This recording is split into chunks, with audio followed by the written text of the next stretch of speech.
monstrosity. Now I know it looks like it's been designed by a 5-year-old with his Lego bricks, but it is actually a very clever design. There is over 200 apartments over there, and they all get a riverside view.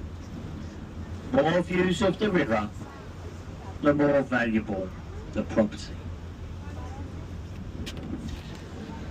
Now, as we start to come around this bend in the river, we'll take a till low tide and took you out of the pub, down that small flight of stairs, and walked you along the foreshore to the small warehouse on the end, the letter E in the middle.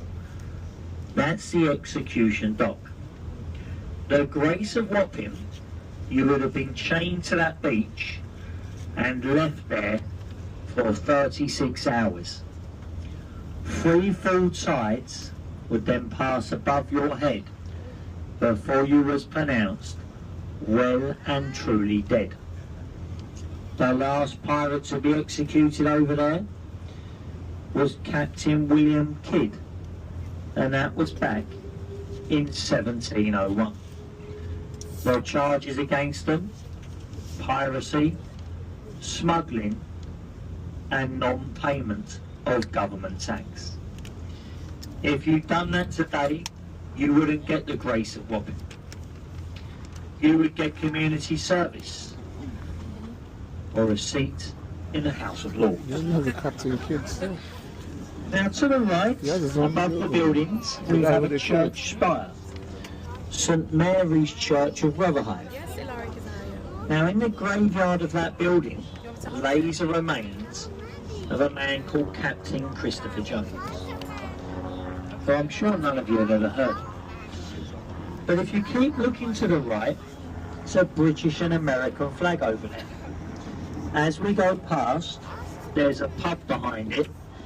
It is called the Mayflower. Now look at the weather vane up on the top. It's a tiny little sailing ship. It was actually over there in Rotherhithe where the famous pilgrim ship Mayflower was actually built.